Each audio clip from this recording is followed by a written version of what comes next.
한국이 특별하다고요? 아시아 여행은 어디나 비슷합니다. 오랫동안 가족 여행은 비슷하게 반복되어 왔습니다.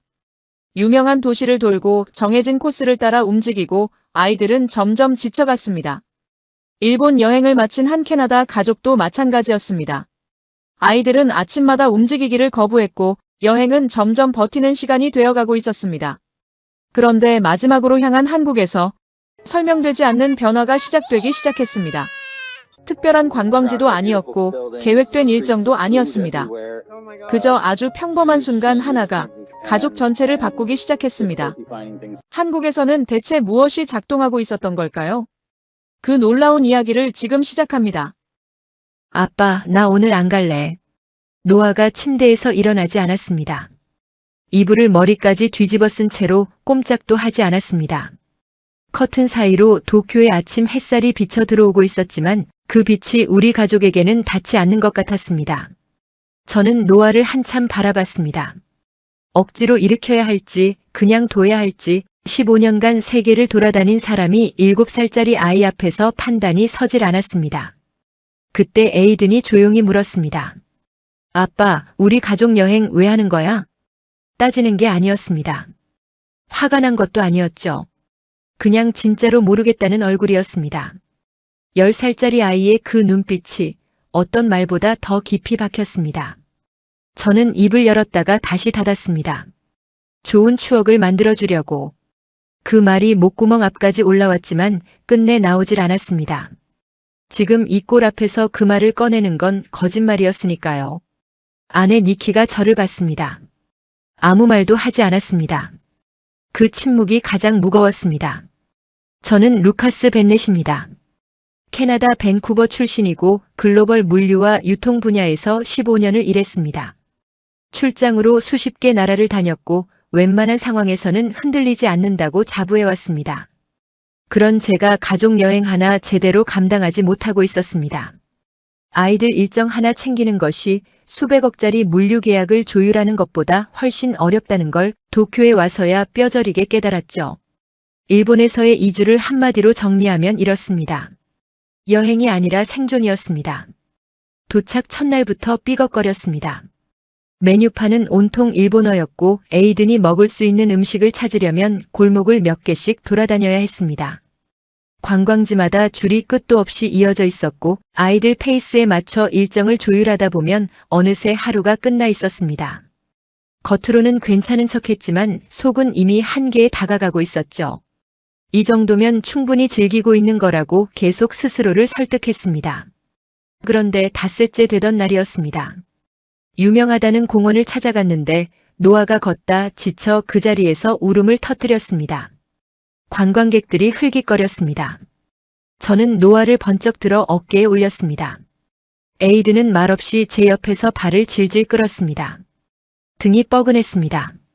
땀이 흘렀습니다. 하지만 그보다 더 힘들었던 건 따로 있었습니다. 아이들이 무너지고 있다는 걸 뻔히 보면서도 어떻게 할 수가 없다는 그 느낌, 아버지로서 아무것도 해줄 수 없다는 그 무력감이었습니다. 날이 갈수록 아이들 표정이 달라졌습니다. 처음 도쿄에 도착했을 때 에이든의 눈빛이 얼마나 반짝였는지 기억하고 있습니다. 뭐든 새로운 게 좋다며 뛰어다니던 아이였죠. 그런데 열흘쯤 지나자 아침마다 짜증을 냈습니다. 노아는 말수가 줄었습니다. 밥도 잘 먹지 않았고 걸음걸이가 점점 느려졌습니다. 그 느려지는 걸음을 볼 때마다 저는 속으로 같은 질문을 반복했습니다. 내가 잘못된 결정을 한 건 아닐까? 마지막 날 밤이었습니다. 아이들을 재우고 니키와 둘이 마주 앉았습니다. 밖에서는 도쿄의 밤거리가 환하게 빛나고 있었겠죠. 하지만 저는 창밖을 볼 여유가 없었습니다. 방 안이 조용했습니다. 에이든의 고른 숨소리만 들렸습니다. 니키가 한동안 말이 없다가 조용히 입을 열었습니다. 루카스, 한국 여행 어때? 저는 잠시 멈췄습니다. 솔직히 말하면 그 제안이 반갑기는 했습니다. 일본 일정을 더 이어갈 체력이 남아있지 않았으니까요. 하지만 기대는 없었습니다. 한국이라고 해서 크게 다를 게 있겠습니까? 같은 아시아권인데 비슷하겠지 싶었죠. 그래서 짧게 대답했습니다. 한번 가보지 뭐. 니키는 그 말에 살짝 웃었습니다. 저는 그 웃음의 의미를 깊이 생각하지 않았습니다. 다음 날 아침 우리는 부산행배에 올랐습니다. 항구의 공기는 차가웠고 바람이 제법 세게 불었습니다. 에이든이 멀미가 오는지 얼굴이 창백해졌고 노아는 제 옆에 바짝 붙어서 손을 꼭 잡았습니다. 저는 난간에 기대어 수평선을 바라봤습니다. 끝없이 펼쳐진 바다, 아무것도 보이지 않는 그 선이 이상하게도 제 마음과 닮아 있었습니다. 기대도 없고 설렘도 없고 그냥 막막했습니다. 배가 크게 흔들렸습니다. 노아가 손을 더 세게 쥐었죠. 저는 그 작고 따뜻한 손을 내려다보며 생각했습니다. 이 여행 이대로 끝나는 건 아닐까? 아이들에게 좋은 기억 하나 만들어주려고 시작한 여행이 오히려 힘든 기억만 남기는 건 아닐까? 그저 마지막 기회라고만 생각했습니다. 그때는 정말 몰랐습니다. 이 선택이 모든 걸 바꿀 줄은. 한국이라는 이름이 우리 가족의 여행 전체를 그리고 제 생각 전체를 완전히 다시 쓰게 될 줄은. 이장. 멀미가 가시질 않았습니다. 배에서 내린 지 한참이 지났는데도 발밑이 여전히 흔들리는 것 같았습니다. 에이드는 얼굴이 아직 창백했고 노아는 제 손을 잡은 채 말이 없었습니다. 부산 항구에 발을 디딘 순간 솔직히 말하면 저는 아무것도 기대하지 않았습니다. 몸도 마음도 이미 바닥이었으니까요. 그냥 오늘 하루만 버티자, 그게 전부였죠. 그런데 이상했습니다. 항구에서 나오자마자 뭔가 달랐습니다. 처음에는 그게 뭔지 정확히 몰랐습니다. 그냥 막연하게 뭔가 다르다는 느낌이었죠. 저는 주위를 천천히 둘러봤습니다. 도로가 넓었습니다. 건물들이 정돈되어 있었습니다. 간판들이 깔끔했습니다. 사람들이 질서 있게 움직이고 있었습니다. 이 정도는 어느 나라 대도시에서도 볼 수 있는 풍경이라고 생각했습니다. 아직은 그랬습니다. 택시를 잡아 타고 숙소로 향했습니다. 차창 밖으로 부산의 거리가 스쳐 지나갔습니다. 저는 무의식적으로 바닥을 내려다봤습니다. 오래된 습관이었습니다. 낯선 도시에 처음 가면 바닥부터 보는 것, 물류일을 오래 하다 보면 생기는 버릇이죠.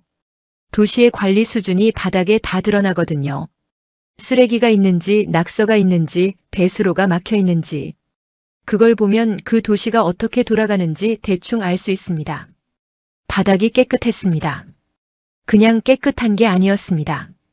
비정상적으로 깨끗했습니다. 차가 멈출 때마다 저는 창문에 얼굴을 바짝 붙이고 밖을 살폈습니다. 담배꽁초 하나, 음식 포장지 하나가 쉽게 눈에 띄지 않았습니다. 벽에 낙서도 없었습니다. 제가 그동안 다녀본 아시아 도시들과는 차원이 달랐습니다. 아니, 유럽의 웬만한 도시와 비교해도 이 정도면 놀라운 수준이었죠. 저는 속으로 생각했습니다. 이게 유지가 되는 건가, 아니면 우리가 우연히 깨끗한 구역을 지나가는 건가? 숙소에 짐을 풀고 나서 가족 모두 밖으로 나왔습니다. 아이들 기분 전환도 시킬 겸 근처를 좀 걸어보기로 했습니다. 노아는 여전히 조용했지만 에이든이 걸으면서 조금씩 두리번거리기 시작했습니다. 저는 그 모습을 눈치챘지만 아무 말도 하지 않았습니다. 섣불리 기대를 심어줬다가 또 실망시키고 싶지 않았으니까요. 골목으로 들어섰습니다. 작은 가게들이 줄지어 있었습니다. 음식 냄새가 났습니다. 사람들이 오가고 있었습니다. 평범한 동네의 평범한 오후 풍경이었죠. 그런데 걸으면 걸을수록 그 이상한 느낌이 가시질 않았습니다. 거리 곳곳에 쓰레기통이 놓여 있었는데 주변이 지저분하지 않았습니다. 가게 앞 바닥도 깨끗했습니다.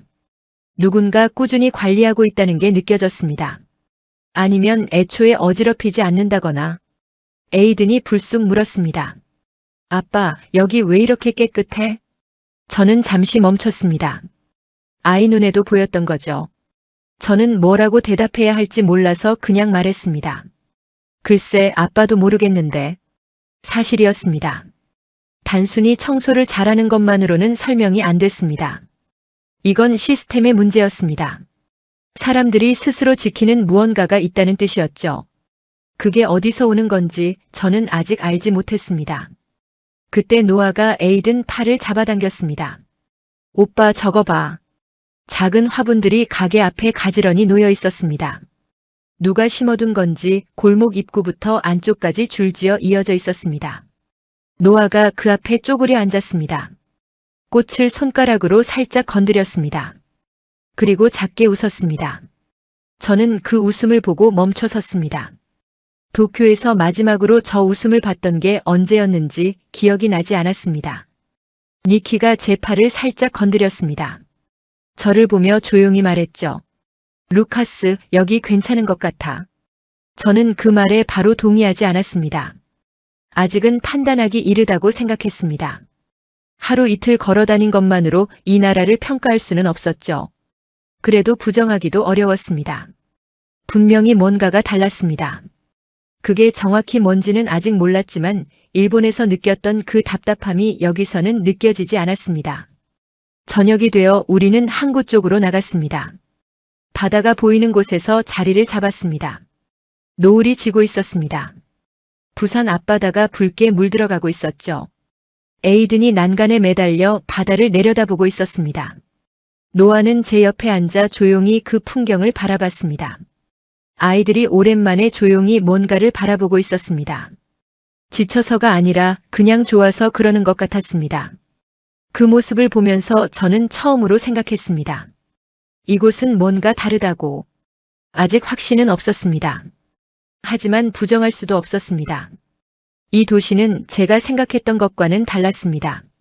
얼마나 다른지는 아직 몰랐죠. 그 답은 이제부터 찾아가게 될 터였습니다. 3장. 부산에서의 둘째 날 아침이었습니다. 니키가 지도를 보더니 근처에 시장이 있다고 했습니다. 저는 별 기대 없이 따라 나섰습니다. 시장이야 어느 나라에나 있는 것이고 어디를 가든 비슷비슷하다는 게 제 생각이었으니까요. 시끄럽고 복잡하고 외국인에게는 약간 불편한 곳. 그게 제가 아는 아시아 시장의 모습이었죠. 골목을 돌아서자마자 소리가 먼저 왔습니다.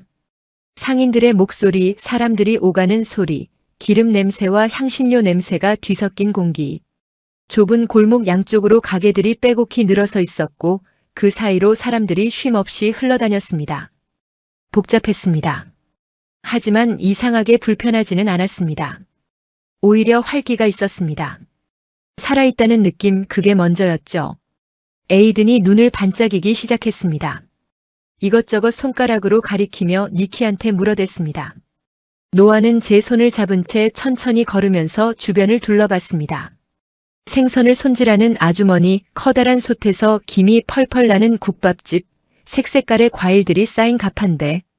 낯선 풍경이었지만 아이들은 겁먹지 않았습니다. 오히려 호기심이 앞서는 눈치였죠.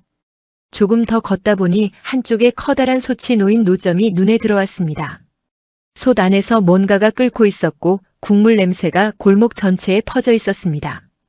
꼬치에 납작하게 눌린 것들이 그 국물 속에 잠겨 있었습니다. 나중에 알고 보니 어묵이었습니다. 한국 사람들이 시장에서 즐겨 먹는 음식이었죠. 아주머니 한 분이 우리를 보더니 작은 종이컵에 국물을 담아 내밀었습니다. 그냥 마셔보라는 뜻이었습니다. 저는 잠시 망설였습니다. 에이든이 먼저 손을 뻗었습니다. 겁도 없이 한 모금 들이켰죠. 그리고 멈췄습니다. 저는 그 표정을 놓치지 않았습니다. 눈이 살짝 커졌습니다. 잠깐 뭔가를 생각하는 것 같더니 아주머니를 향해 엄지손가락을 번쩍 들어 올렸습니다. 아주머니가 크게 웃었습니다. 노아도 얼른 컵을 받아 마셨습니다. 뜨거웠는지 호호 불면서도 끝까지 다 마셨습니다. 저도 한 모금 마셨습니다. 단순한 국물이었습니다. 화려하지 않았습니다. 그런데 깊었습니다. 오래 끓인 것들만이 가질 수 있는 그 깊이가 있었습니다. 추운 날 바닷바람을 맞으며 마시는 따뜻한 국물 한 모금이 이렇게 사람을 무장해제시킬 수 있다는 걸 그날 처음 알았습니다. 에이든이 어묵꼬치를 하나 더 달라고 손짓했습니다. 아주머니는 웃으면서 2개를 쥐어줬습니다. 노아 것도 챙겨주면서 머리를 살짝 쓰다듬었습니다. 노아가 수줍게 웃었습니다. 저는 그 짧은 장면을 보며 뭔가 뭉클한 게 올라오는 걸 느꼈지만 애써 눌렀습니다. 아직 이틀밖에 안 됐다고, 더 봐야 한다고 스스로를 다잡았습니다. 시장을 한 바퀴 돌고 나서 밥을 먹기로 했습니다. 니키가 검색해서 찾아낸 곳은 돼지국밥집이었습니다. 부산에서 유명한 음식이라고 했습니다. 저는 솔직히 처음 그릇을 받았을 때 당황했습니다. 뽀얀 국물에 고기가 담겨 있었고 옆에 깍두기와 부추 같은 것들이 놓여 있었습니다. 생각보다 단순한 비주얼이었습니다. 이게 유명한 음식이라고요. 그 생각이 먼저였죠. 한 숟가락 떴습니다. 국물이 입안에 퍼지는 순간 저는 말을 잃었습니다. 뼈를 오래 고아낸 육수였습니다. 캐나다에서도 비슷한 방식으로 만든 스프를 먹어본 적이 있었습니다. 하지만 이건 달랐습니다. 비리지 않았고 느끼하지 않았습니다. 담백하면서도 깊었고 단순한 것 같으면서도 복잡한 맛이 층층이 쌓여 있었습니다. 이걸 어떻게 만들어내는 건지 물류 전문가인 저도 그 공정이 궁금해질 정도였죠. 에이드는 처음엔 냄새를 맡으며 망설이더니 한 입 먹고 나서 조용히 그릇에 집중했습니다. 노아는 국물을 몇 번이나 떠먹으면서 밥을 말아 먹었습니다. 니키는 저를 보며 말했습니다. 루카스, 이거 진짜 맛있다. 저는 고개를 끄덕였습니다. 부정할 수가 없었습니다. 시장 골목 한쪽의 작은 식당에서 우리 가족 넷이 말없이 그릇을 비우고 있었습니다. 도쿄에서 밥 한 끼를 먹이려고 골목을 헤매던 기억이 떠올랐습니다. 그 고생이 이 한 그릇 앞에서 허무하게 느껴질 만큼 이건 쉽고 따뜻하고 맛있었습니다. 배를 채우고 다시 시장 골목으로 들어섰습니다. 한쪽에 작은 책방이 있었습니다. 아이들 동화책부터 잡지까지 좁은 공간에 빼곡히 쌓여 있었습니다. 에이든이 그 앞에서 발을 멈췄습니다. 표지 그림들을 구경하는 것 같았습니다. 노아도 형 옆으로 다가가 책들을 훑어봤죠. 저는 그 모습을 뒤에서 바라보며 잠깐 기다렸습니다. 그때였습니다.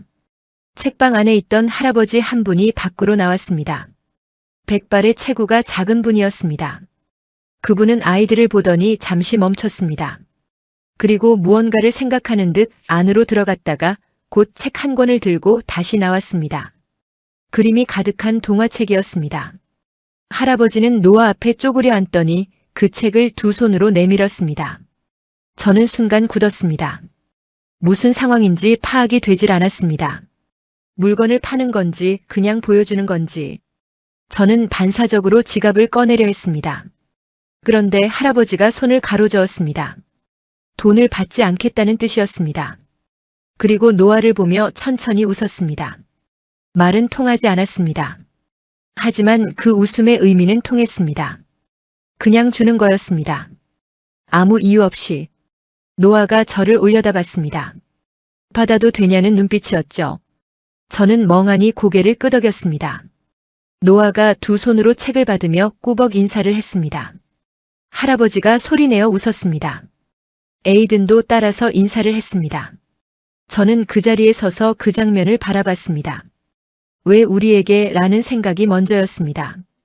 이유가 없었습니다. 우리는 그분과 처음 보는 사이였고 뭔가를 사거나 도움을 요청한 것도 아니었습니다. 그냥 지나가던 외국인 가족이었습니다.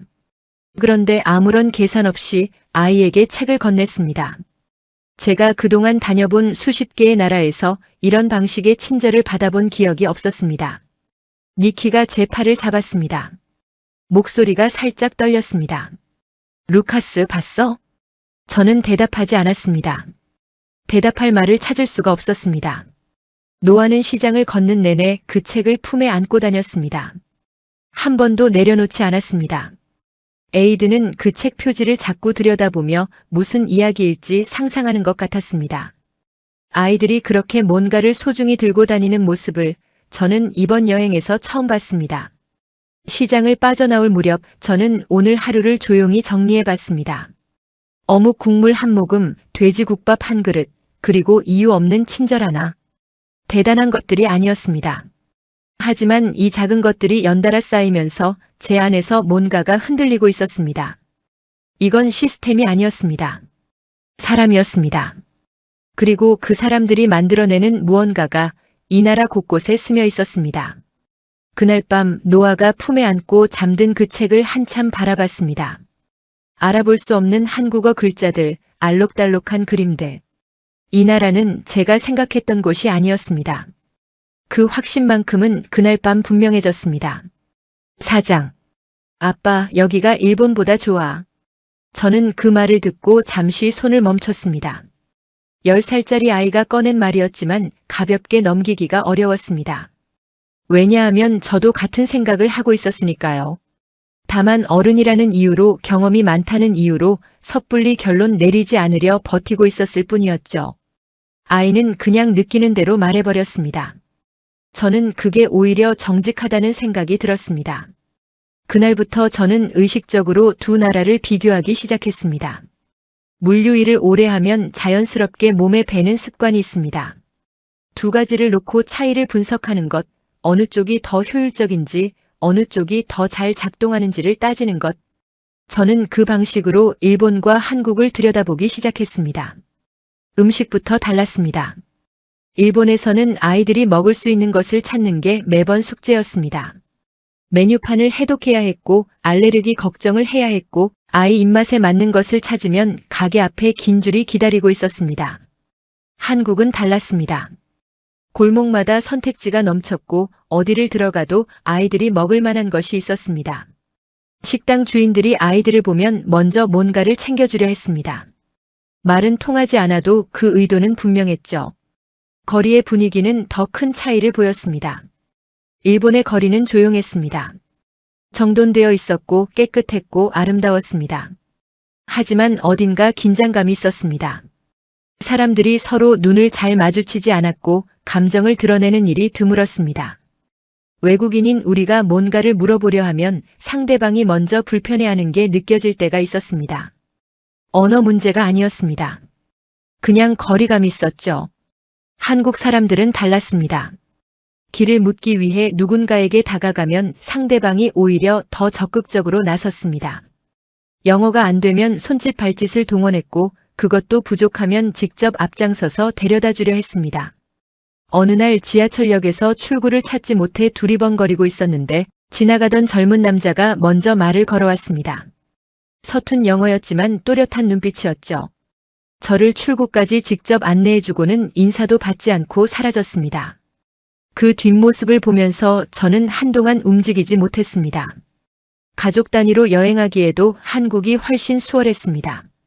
이건 제가 특히 민감하게 느끼는 부분이었습니다. 일본은 아이와 어른이 동시에 만족하기가 쉽지 않았습니다.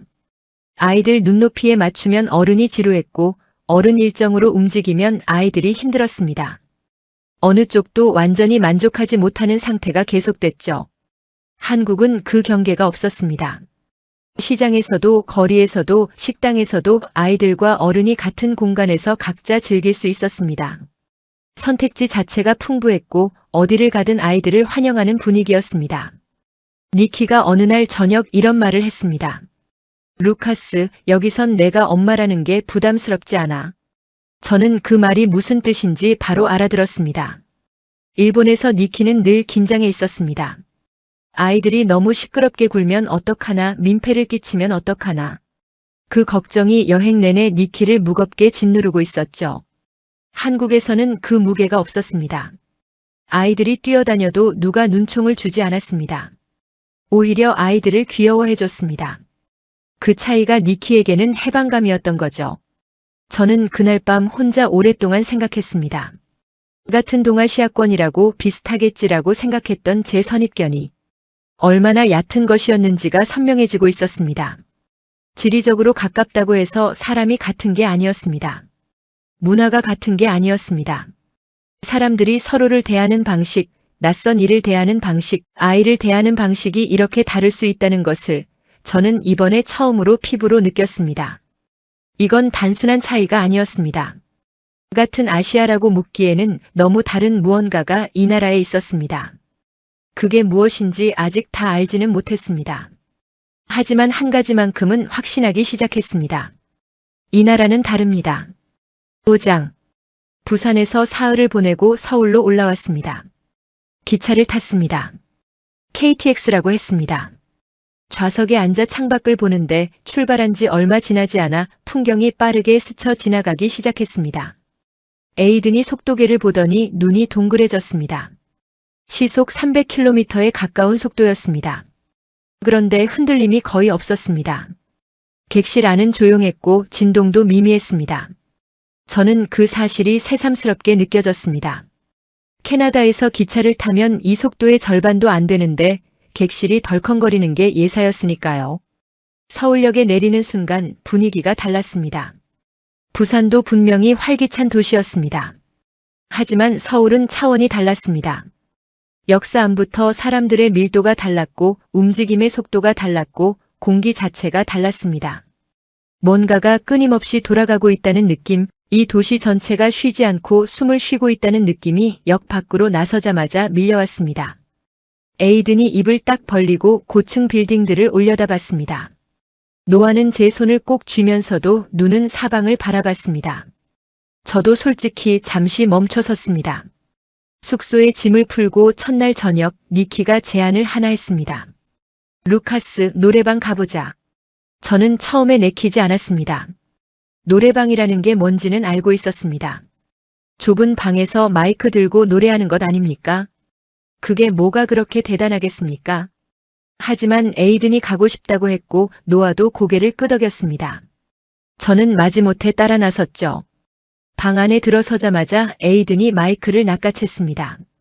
화면에 영어 노래들도 있었습니다. 에이든이 자기가 아는 노래를 찾더니 망설임 없이 부르기 시작했습니다. 음정은 엉망이었습니다. 하지만 그게 중요한 게 아니었습니다. 아이가 웃고 있었습니다. 배꼽을 잡고 웃었습니다. 노아도 덩달아 마이크를 잡더니 화면도 보지 않고 흥얼거렸습니다. 니키가 그 옆에서 손뼉을 쳤습니다. 저는 구석에 앉아서 그 모습을 바라봤습니다. 이 웃음이 언제부터 없었던 걸까 라는 생각이 들었습니다. 도쿄에서 아이들이 이렇게 웃었던 적이 있었는지 기억을 더듬었습니다. 없었습니다. 어도 이렇게 온몸으로 웃은 적은요. 노래방 하나가 이걸 만들어내고 있었습니다. 거창한 것도 아니었습니다. 좁은 방, 마이크 2개, 화면 하나. 그런데 이 단순한 공간이 우리 가족을 2시간 동안 붙잡아뒀습니다. 나중에는 저도 마이크를 잡았습니다. 니키가 웃으면서 박수를 쳤습니다. 에이든이 아빠 음정이 자기보다 더 엉망이라고 놀렸습니다. 저도 웃었습니다. 언제 마지막으로 이렇게 웃었는지 기억이 나지 않았습니다.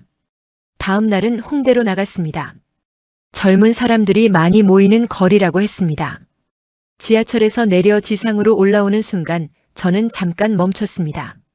거리가 살아있었습니다. 음악이 들렸습니다. 어디선가 버스킹을 하고 있었습니다. 사람들이 그 앞에 모여 있었고 지나가다 멈추고 또 걷다가 다른 공연 앞에서 다시 멈추고 이 거리 전체가 하나의 축제처럼 돌아가고 있었습니다. 에이든이 뛰기 시작했습니다. 저는 말리지 않았습니다. 먹을 것도 넘쳤습니다. 길거리 음식만 해도 종류가 끝이 없었습니다. 에이든은 이것저것 집어 먹으면서 걸었고 노아는 형이 먹는 걸 절반씩 나눠 먹었습니다. 저는 니키와 나란히 걸으면서 그 모습을 지켜봤습니다. 도쿄에서 아이들 먹을 것을 찾아 골목을 헤매던 기억이 아득하게 느껴졌습니다. 여기서는 뭘 먹일까 고민할 필요가 없었습니다. 아이들이 알아서 찾아냈으니까요. 니키가 제 팔을 잡으며 말했습니다. 루카스, 우리 여기 더 있어도 되겠다. 저는 그 말에 바로 대답하지 않았습니다. 하지만 부정하지도 않았습니다. 솔직히 말하면 저도 같은 생각을 하고 있었으니까요. 일정을 더 늘려도 괜찮겠다는 생각. 이 도시라면 며칠을 더 있어도 질리지 않겠다는 느낌. 그게 저절로 들었습니다. 해가 지고 홍대 거리에 불이 켜지기 시작했습니다. 낮보다 더 환해졌습니다. 사람들도 더 많아졌습니다. 에이든이 제 손을 잡았습니다. 노아도 반대편 손을 잡았습니다. 우리 넷이 그 거리 한복판에서 천천히 걸었습니다. 사람들 사이를 흐르듯이 걸으면서 저는 조용히 생각했습니다. 이건 여행이 아니었습니다. 여행이라고 하기엔 뭔가가 더 있었습니다. 이 도시는 우리에게 구경거리를 보여주는 게 아니었습니다. 뭔가를 느끼게 만들고 있었습니다. 에너지라고 해야 할지 분위기라고 해야 할지 정확한 말을 찾기가 어려웠지만 분명히 존재하는 무언가였습니다. 그리고 그 무언가가 우리 가족 안으로 들어와 있었습니다. 노아가 걸으면서 콧노래를 흥얼거렸습니다. 노래방에서 부르던 그 노래였습니다. 저는 그 소리를 들으며 생각했습니다. 한국은 특별합니다. 이제는 그 말을 더 이상 부정하기 어려웠습니다. 6장. 서울에서 이틀을 보내고 우리는 다시 부산으로 내려갔습니다. 니키가 꼭 가봐야 할 곳이 있다고 했습니다. 해동용 궁사라는 절이었습니다. 바다 절벽 위에 세워진 사찰이라고 했습니다. 저는 솔직히 큰 기대를 하지 않았습니다. 절이라는 것, 어느 나라에나 있는 거 아닙니까? 오래된 건물, 조용한 분위기, 향냄새. 그 정도겠거니 싶었습니다. 아이들도 지루해할 수 있겠다 싶어서 오래 있지는 말자고 미리 생각했습니다. 가는 길부터 달랐습니다. 버스에서 내려 걷기 시작했는데 소나무 숲 사이로 난 길이 이어졌습니다. 공기가 달랐습니다. 바다 냄새와 솔 냄새가 섞여 있었습니다. 에이든이 말없이 걷기 시작했습니다. 평소 같으면 벌써 뭔가를 물어봤을 텐데 그냥 조용히 걸었습니다. 노아도 마찬가지였습니다. 뭔가 이 길이 아이들을 다르게 만들고 있었습니다. 저도 느꼈습니다. 발걸음이 자연스럽게 느려졌습니다. 그리고 그 풍경이 눈에 들어왔습니다. 절벽 위에 세워진 건물들이었습니다. 아래로는 바다가 펼쳐져 있었고 파도가 절벽에 부딪히며 흰 거품을 만들어내고 있었습니다. 그 위로 붉고 화려한 건물들이 자리를 잡고 있었습니다. 자연과 인간이 만들어낸 것들이 그렇게 한 화면 안에 담겨 있었습니다. 저는 그 자리에 멈춰 섰습니다. 말이 나오지 않았습니다. 이런 건 본 적이 없었습니다. 유럽의 성당들도 웅장했고 동남아시아의 사원들도 화려했습니다. 하지만 이건 달랐습니다. 건물 자체의 아름다움이 아니었습니다. 이 자리에 이 방식으로 바다와 절벽과 함께 세워졌다는 것, 자연을 거스르지 않고 자연 안에 녹아든 방식으로 존재하고 있다는 것, 그게 이 풍경을 단순한 관광지가 아닌 다른 무언가로 만들고 있었습니다. 어떤 말로 설명해야 할지 몰랐습니다. 그냥 경외감이었습니다. 에이든이 저를 올려다봤습니다. 아빠, 어떻게 여기다 지었어? 저는 잠시 생각했습니다. 물류 전문가로서 구조를 따져봤습니다. 절벽 위에 이 규모의 건물을 올리려면 어떤 공법이 필요한지, 자재를 어떻게 조달했는지, 현대 장비도 없던 시절에 이걸 지었다는 것이 따지면 따질수록 놀라웠습니다. 저는 에이든에게 솔직하게 말했습니다. 아빠도 모르겠어. 근데 대단한 건 확실해. 에이든이 고개를 끄덕였습니다.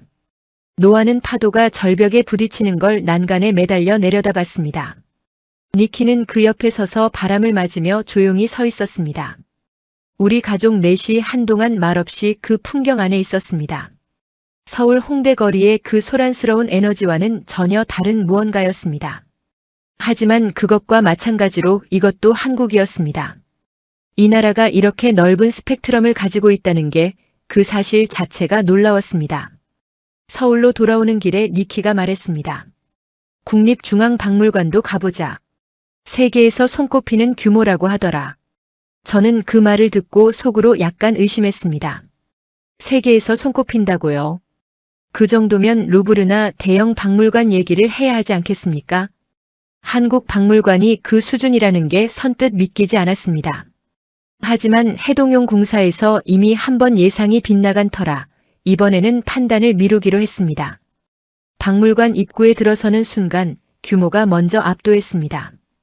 건물 자체가 거대했습니다. 내부로 들어서니 천장이 높았고 공간이 넓었고 전시물들이 층층이 이어져 있었습니다. 안내판에 소장 유물이 30만 점이 넘는다고 적혀 있었습니다. 저는 그 숫자 앞에서 잠깐 멈췄습니다. 30만 점. 단순한 숫자가 아니었습니다. 그 하나하나가 이 나라의 시간을 담고 있다는 뜻이었으니까요. 전시실을 천천히 걸었습니다. 수천 년 전의 유물들이 현대적인 조명과 설계 아래 전시되어 있었습니다. 오래된 것을 낡은 방식으로 보여주는 게 아니었습니다. 역사를 현재의 언어로 다시 풀어내고 있었습니다. 유물 옆에 달린 설명들도 영어로 꼼꼼히 적혀 있었습니다. 외국인을 배려하고 있다는 게 느껴졌죠. 이 박물관을 만든 사람들이 이것을 세계에 보여주고 싶다는 의지가 있다는 것도요. 에이든이 청동기 시대 유물 앞에서 발을 멈췄습니다. 설명을 읽다가 저를 돌아봤습니다. 아빠, 이거 우리나라보다 훨씬 오래됐어. 맞는 말이었습니다. 캐나다는 역사가 200년이 채 되지 않는 나라입니다. 지금 에이든이 보고 있는 이 유물은 그 10배, 20배의 시간을 거슬러 올라가는 것들이었습니다. 저는 그 사실을 아이에게 어떻게 설명해야 할지 생각하다가 그냥 솔직하게 말했습니다. 그래. 이 나라는 우리가 생각하는 것보다 훨씬 오래된 나라야. 노아가 토기 하나를 유리 너머로 들여다보며 말했습니다. 그럼 이걸 만든 사람들은 어디 갔어? 저는 그 질문에 웃음이 나왔습니다. 그러면서도 이상하게 뭉클했습니다. 7살짜리 아이가 꺼낸 그 질문이 어른들이 쉽게 놓치는 무언가를 건드리고 있었습니다. 이 유물들을 만든 사람들의 후손이 지금 이 나라에 살고 있다는 것, 그 긴 시간이 끊기지 않고 이어져 내려왔다는 것. 그게 이 박물관이 단순한 전시 공간이 아닌 이유였습니다. 박물관을 나오면서 저는 오늘 하루를 돌아봤습니다. 절벽 위의 사찰과 30만 점의 유물. 아침 저녁으로 전혀 다른 두 가지를 봤습니다. 그런데 그 둘이 이상하게 같은 이야기를 하고 있었습니다. 이 나라는 깊이가 있다는 것. 쉽게 다 볼 수 있는 나라가 아니라는 것. 표면만 보고 안다고 생각하면 반드시 틀리게 되어 있다는 것. 저는 한국에 오기 전에 이 나라를 알고 있다고 생각했습니다. 그게 얼마나 오만한 생각이었는지를 오늘 하루가 조용히 알려줬습니다. 7장. 서울에서의 마지막 날이었습니다. 니키가 남산타워에 가자고 했습니다. 저는 사실 망설였습니다. 이미 며칠째 걷고 또 걸었습니다. 아이들도 지쳐 있었고 저도 발바닥이 뻐근했습니다. 굳이 마지막 날까지 무리해야 하나 싶었죠. 하지만 에이든이 가고 싶다고 했습니다. 노아도 고개를 끄덕였습니다. 저는 결국 따라 나섰습니다. 그게 아버지 아닙니까? 케이블카를 타지 않고 걸어 올라가기로 했습니다. 에이든이 먼저 제안했습니다. 걷는 게 더 재미있다고 했습니다. 저는 속으로 이 녀석이 오늘따라 왜 이러나 싶었지만 말리지 않았습니다. 계단이 시작됐습니다. 경사가 제법 있었습니다. 나무들이 양쪽으로 늘어서 있었고 바람이 불 때마다 나뭇잎 소리가 났습니다. 도시 한복판인데 이상하게 조용했습니다. 서울의 소음이 발 아래로 점점 멀어지는 느낌이었습니다. 에이든이 앞서 걸었습니다. 노아는 제 손을 잡고 한 계단 한 계단 올라갔습니다. 니키는 제 옆에서 숨을 고르며 걸었습니다. 아무도 말이 없었습니다. 그냥 걸었습니다. 그 침묵이 이상하게 불편하지 않았습니다. 오히려 이 여행에서 처음으로 아무것도 생각하지 않아도 되는 시간 같았습니다. 중간쯤 올라갔을 때 노아가 걸음을 멈췄습니다. 아빠, 다리 아파. 저는 노아를 번쩍 들어 등에 업었습니다. 노아가 제 어깨에 턱을 올렸습니다. 작은 손이 제 목을 감아 안았습니다. 저는 그 무게를 느끼며 다시 걸었습니다. 무거웠습니다. 하지만 이상하게 발걸음이 가벼웠습니다.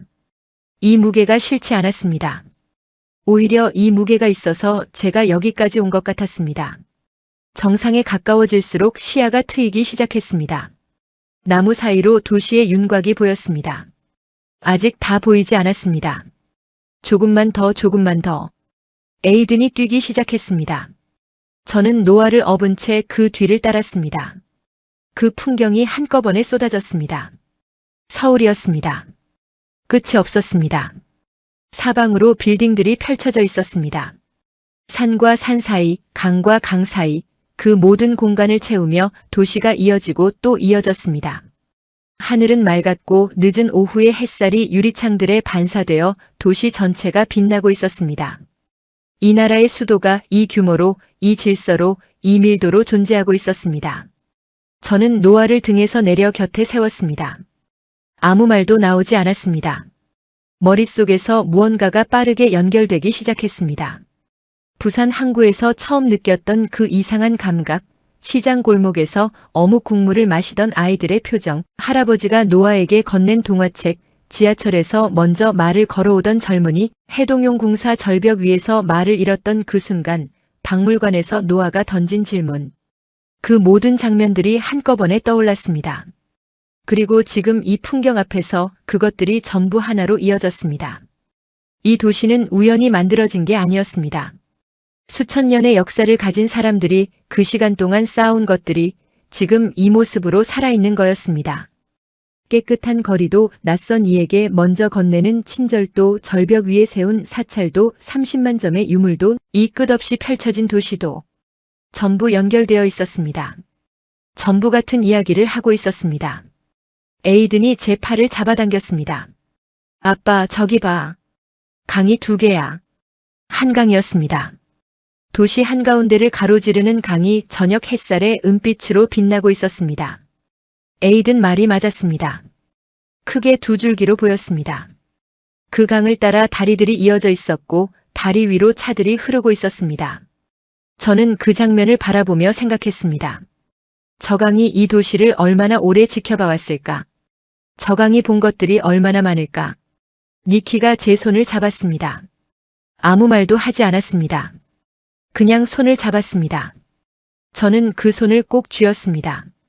노아가 난간에 기대어 도시를 내려다보다가 조용히 말했습니다. 아빠, 여기 사람들은 매일 이거 보면서 살아? 저는 그 질문에 잠시 대답을 못했습니다. 그렇다고 하면 맞고 아니라고 해도 맞는 질문이었습니다. 매일 본다고 해서 이게 당연해질 수 있을까? 이 풍경이 당연해지는 삶은 어떤 삶일까? 저는 모르겠었습니다. 다만 한 가지는 알 수 있었습니다. 이 나라에서 태어나고 자란 사람들이 이 풍경을 보며 느끼는 것이 우리가 외부에서 바라보며 느끼는 것과는 또 다른 무게를 가지고 있을 거라는 것을요. 해가 기울기 시작했습니다. 도시의 불빛들이 하나둘 켜지기 시작했습니다. 낮의 서울과는 또 다른 얼굴이 드러나고 있었습니다. 에이드는 난간에 매달려 그 변화를 지켜봤습니다. 노아는 제 옆에 붙어 서서 손가락으로 저 멀리 불빛들을 짚어가며 뭔가를 세고 있었습니다. 니키는 여전히 제 손을 잡고 있었습니다. 저는 그 자리에서 오래 있었습니다. 내려가자는 말을 꺼낼 수가 없었습니다. 이 순간이 끝나는 게 아까웠습니다. 여행을 다니면서 이런 느낌을 받은 것이 언제였는지 기억이 나지 않았습니다.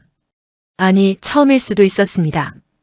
단순히 아름다운 풍경 앞에서 감탄하는 것과는 달랐습니다. 이건 뭔가를 깨달아가는 느낌이었습니다. 내가 틀렸었다는 것을, 내가 너무 몰랐었다는 것을 조용히 인정하게 되는 그런 느낌이었습니다. 우리는 한국을 너무 몰랐습니다. 아니, 세상이 이 나라를 너무 몰랐습니다. 이 나라가 어떤 나라인지, 이 사람들이 어떤 사람들인지, 이 도시가 얼마나 깊고 넓은지를요. 저처럼 수십 개 나라를 다녀본 사람도 한국이라는 이름 앞에서 선입견을 가지고 있었습니다. 그게 이 도시의 야경 앞에서 완전히 무너지고 있었습니다. 노아가 하품을 했습니다. 슬슬 내려가야 할 시간이었습니다. 저는 마지막으로 한 번 더 그 풍경을 눈에 담았습니다. 끝없이 펼쳐진 빛들, 그 사이를 흐르는 강, 그리고 그 모든 것을 품고 있는 산들. 오래 기억하고 싶었습니다. 아니, 절대 잊지 못할 것 같았습니다. 에이든이 내려가는 계단에서 말했습니다. 아빠, 우리 다음에 또 올 수 있어? 저는 망설이지 않았습니다. 그래. 8장. 귀국하는 날 아침이었습니다. 짐을 싸면서 저는 자꾸 손이 멈췄습니다. 서랍을 열면 아이들이 모아둔 것들이 나왔습니다. 시장에서 산 작은 기념품들, 에이든이 모아둔 지하철 노선도, 그리고 노아가 한 번도 손에서 놓지 않았던 그 동화책. 노아는 그 책을 캐리어 맨 위에 올려뒀습니다. 구겨지지 않게 조심스럽게 올려놓는 걸 제가 봤습니다. 저는 그 모습을 보면서 아무 말도 하지 않았습니다. 할 말이 없어서가 아니라 그냥 그 순간을 방해하고 싶지 않았습니다. 숙소 앞에서 공항 리무진 버스를 기다렸습니다. 저는 사실 별 기대를 하지 않았습니다. 공항버스라는 게 어디나 비슷하지 않겠습니까? 짐 싣고 자리 잡고 달리는 것. 그게 전부겠거니 싶었죠. 버스가 들어오는 순간 저는 눈을 한번 깜빡였습니다. 차체가 깔끔했습니다. 도색이 말끔했고 외관에 흠집 하나 없었습니다. 문이 열리자 내부가 보였습니다. 좌석 간격이 넓었습니다.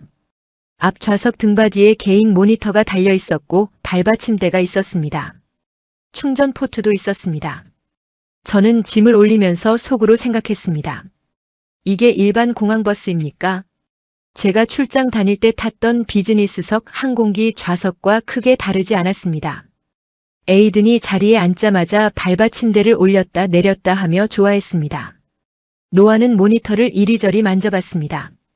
니키가 저를 보며 조용히 웃었습니다. 저는 창밖을 보며 생각했습니다. 이 나라는 끝까지 예상을 빗나가게 만드는군요. 버스가 출발했습니다.